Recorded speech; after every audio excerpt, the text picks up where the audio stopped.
Les limites portées à la liberté de religion ou de conviction. L'actualité et peut-être votre expérience personnelle vous ont certainement permis de constater que bon nombre de gouvernements imposent des limites à la liberté de religion ou de conviction. Ces derniers se justifient en invoquant telle ou telle raison, les obligeant à limiter les expressions religieuses. Alors comment faire la distinction entre une limite justifiée et acceptable et celle qui ne l'est pas ?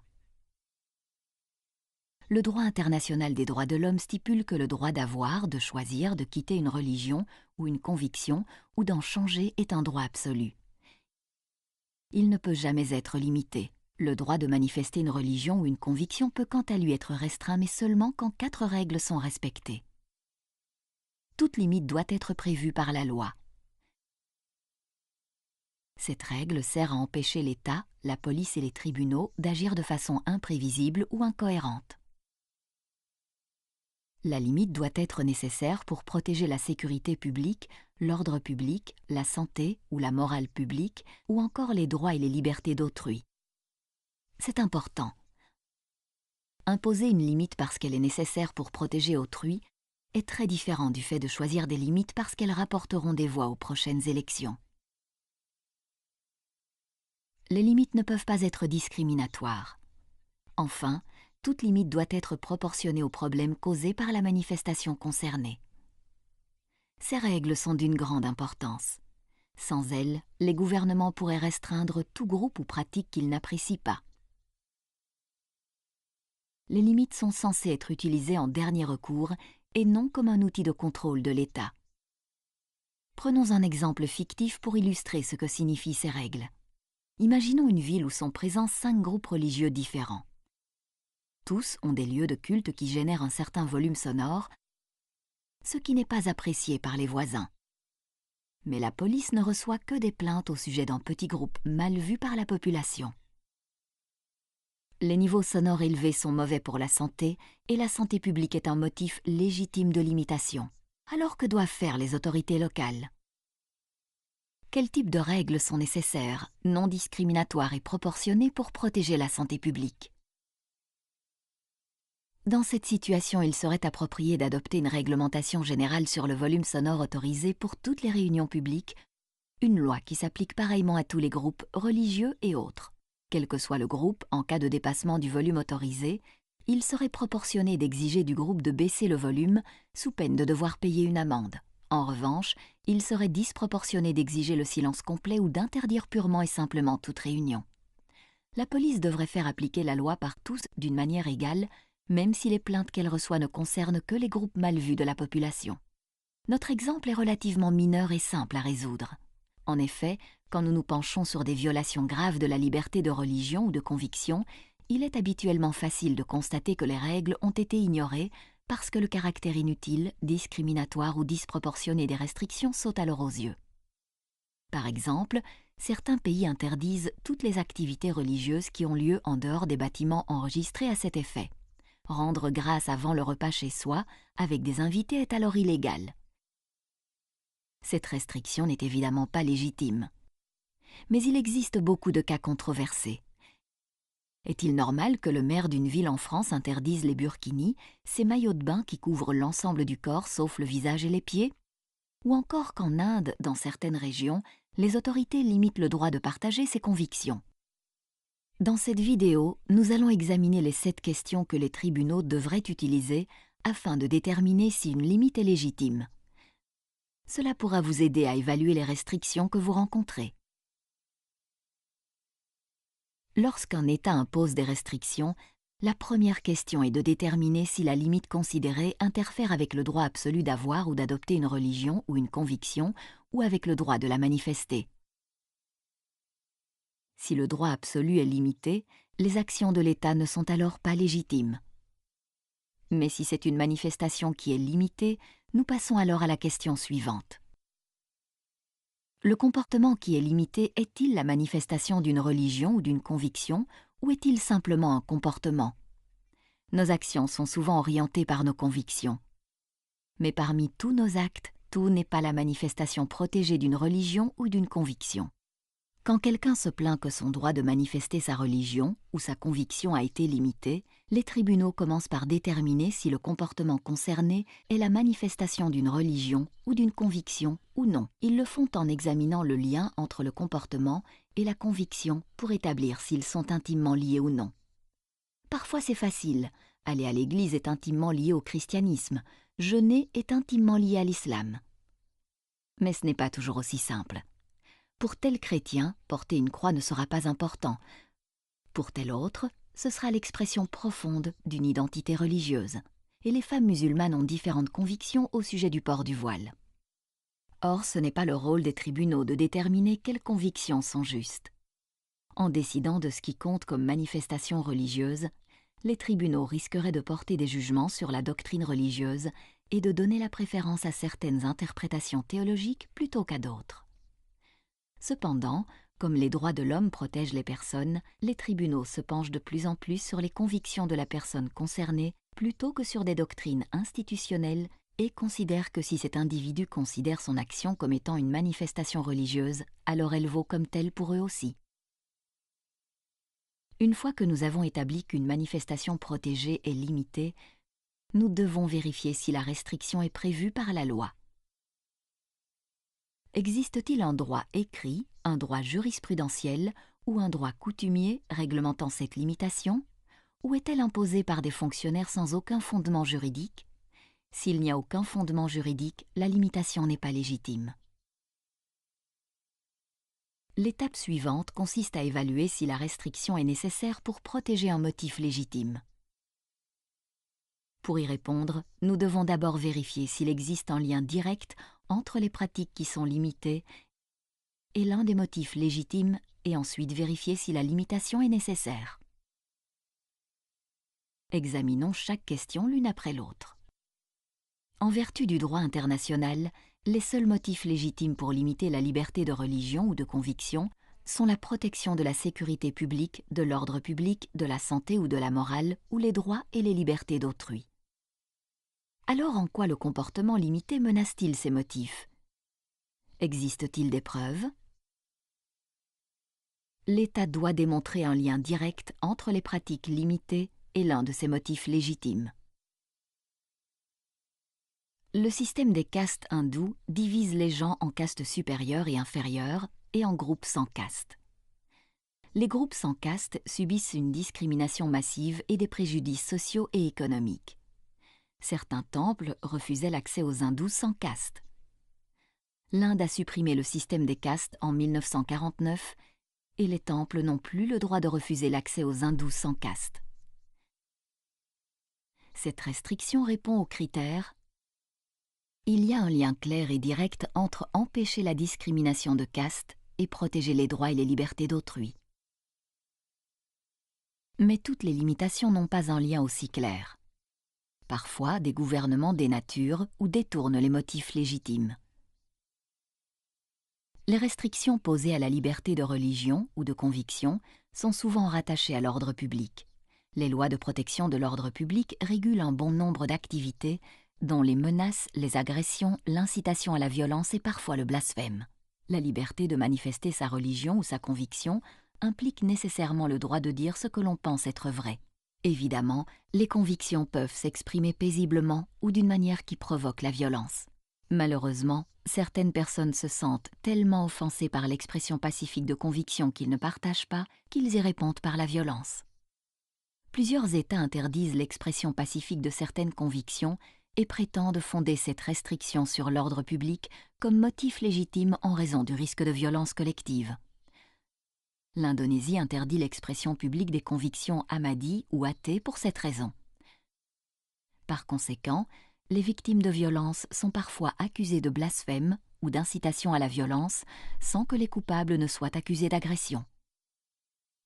Des lois comme celle-ci ne réduisent pas la violence.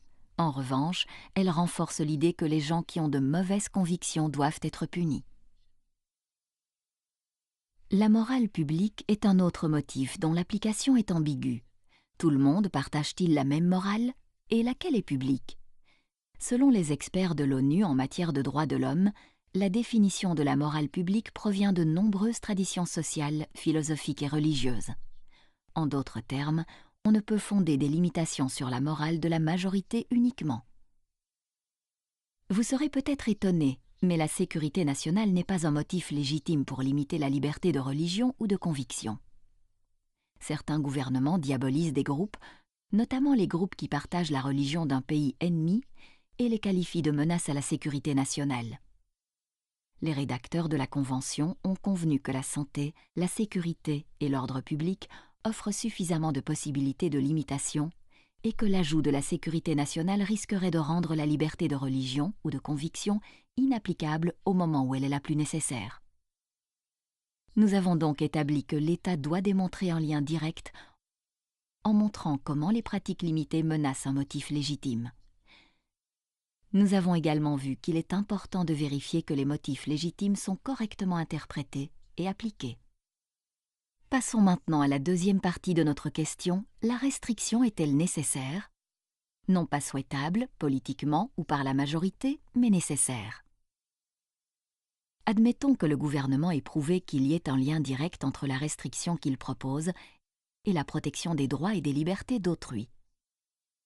La menace est-elle suffisamment sérieuse pour motiver une restriction? La restriction proposée sera-t-elle efficace pour protéger les droits d'autrui? Enfin, existe-t-il d'autres manières de résoudre le problème sans limiter les droits? Quand le problème n'est pas assez grave, quand la limitation proposée ne contribuera pas à le résoudre, ou quand il existe d'autres manières de le résoudre sans limiter les droits, la limitation ne sera pas nécessaire. Le gouvernement chinois déclare s'inquiéter de la santé et de la sécurité dans les centres de formation bouddhistes surchargés. La santé et la sécurité sont des motifs légitimes. Une solution serait de permettre au centre une rénovation et une expansion.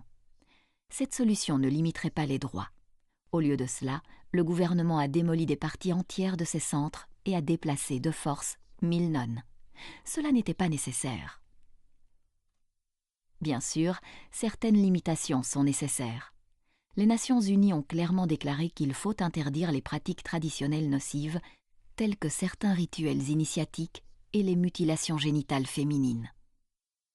Bien entendu, nombre de cas ne sont pas aussi clairs. Cependant, la charge de prouver que la restriction est nécessaire repose effectivement sur l'État. Une fois établi que l'État a des motifs légitimes et que la limitation est nécessaire, nous devons vérifier si la limitation est discriminatoire. Savoir si les lois, les politiques ou les pratiques sont discriminatoires et si elles s'appliquent explicitement à certaines personnes et pas à d'autres semble facile à première vue. Cela s'appelle de la discrimination directe et c'est interdit.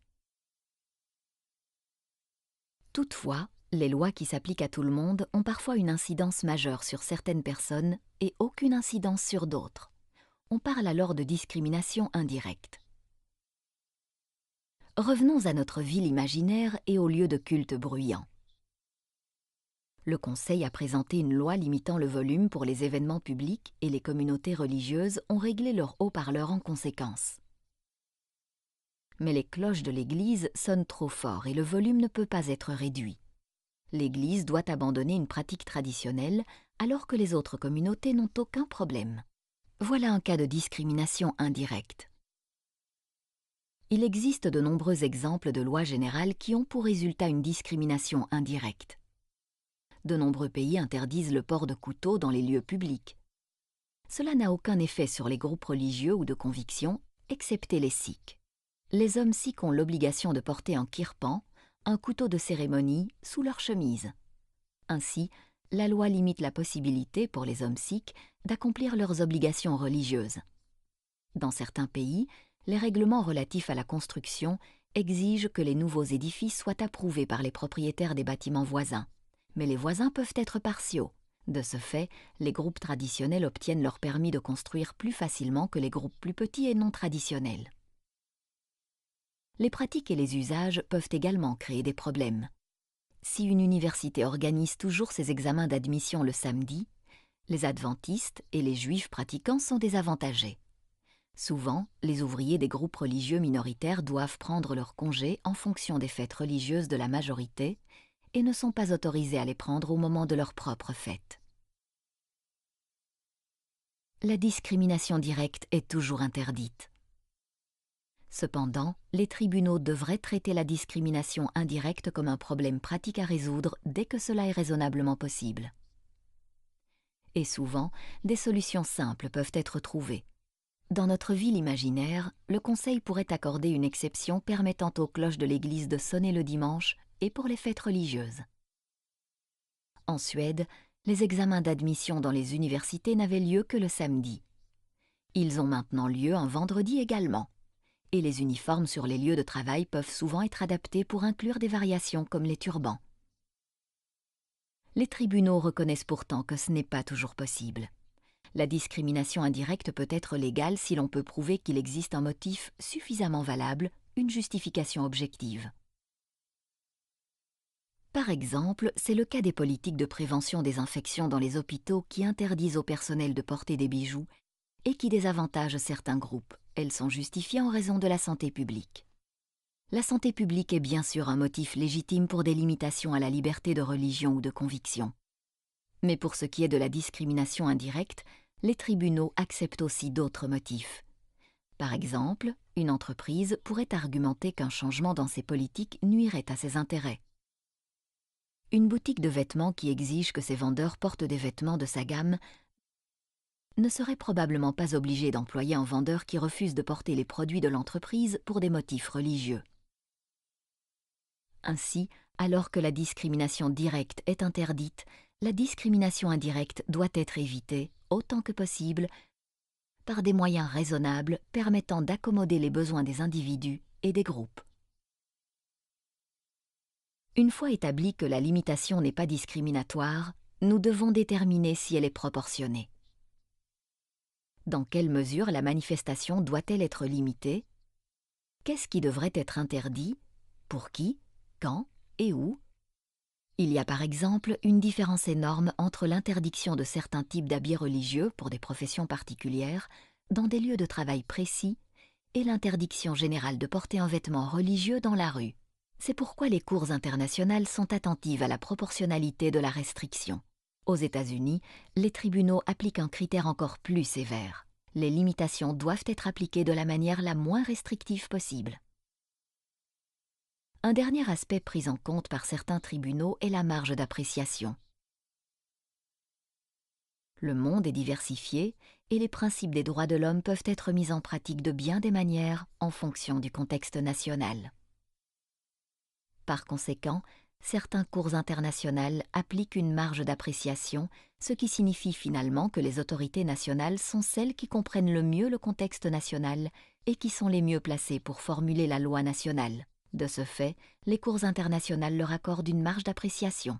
Cette marge d'appréciation laisse-t-elle un trop grand pouvoir discrétionnaire pour les États? Les cours internationales offrent-elles ainsi une marge trop large aux États? Un débat de fond important existe sur ce sujet. En résumé, pour déterminer si une restriction est recevable, nous utilisons la démarche suivante. Déterminer si la loi limite le droit absolu d'avoir une religion ou une conviction ou d'en changer ou une manifestation. Déterminer si le comportement limité fait partie des manifestations protégées. Vérifier si la limitation repose sur un fondement juridique. Déterminer dans quelle mesure la manifestation constitue une menace et doit être limitée pour un motif légitime tel que les droits et les libertés d'autrui. Vérifier si la limitation est directement ou indirectement discriminatoire. Enfin, voir si la limitation est proportionnée à la menace et si elle sera efficace pour y répondre. En comprenant mieux les critères que les tribunaux devraient employer pour faire respecter les droits de l'homme, nous pouvons revendiquer nos droits plus efficacement. Nous pouvons également contribuer à part entière au débat public quand il s'agit d'apprécier si les tribunaux et les gouvernements respectent les droits de l'homme ou si en réalité ils violent la liberté de religion ou de conviction.